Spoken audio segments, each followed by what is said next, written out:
Some people hoping to witness Monday's total solar eclipse may see the sun obscured by clouds rather than the moon.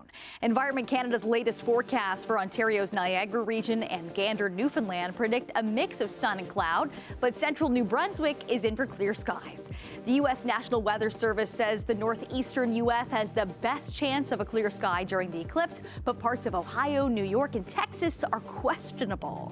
If you've been living under a rock or wondering why everyone has gone solar eclipse crazy, we're joined by Claude Cournoyer-Cloutier, McMaster PhD candidate in astrophysics and a presenter at McMaster's Planetariums. Claude, there's a lot of hype leading up to Monday's cosmic event, but what makes a total solar eclipse so special?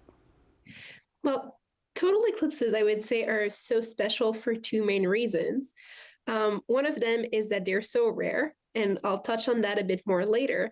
And the second one is that they're absolutely stunning events. It's going to be extremely impressive for all of us in the path of totality on Monday, both because the sun will be fully obscured, but also because even looking at nature around us is going to be very, very impressive.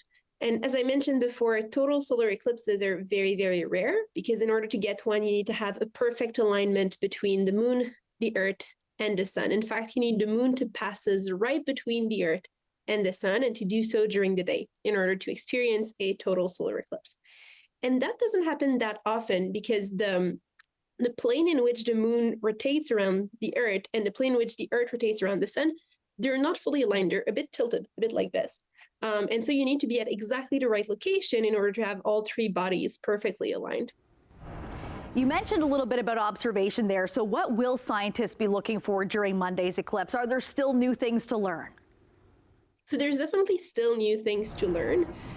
In particular, we can learn a lot about the sun corona during an eclipse. So this is kind of the very top layer of the sun's atmosphere, something we cannot see with the naked eye because it is so faint, except during an eclipse.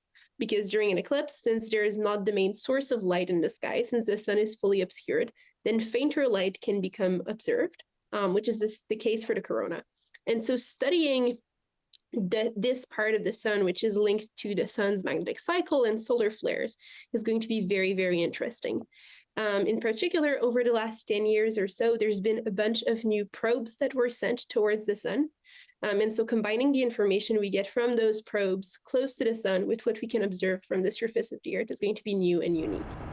As you said, solar eclipses are very rare. The next visible solar eclipse in Canada won't be until 2044 on the West Coast. So how do scientists predict eclipses? The easy and kind of cheeky answer is maths. That's all we need. And it's math that has been known for a while. We just need to know how the earth moves around the sun, how the moon moves around the earth.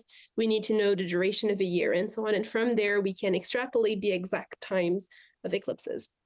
The reason why the math is kind of slightly messy, or how the location of the eclipse shifts, is that 1 year is not exactly 365 days. It's about 365 days and a quarter.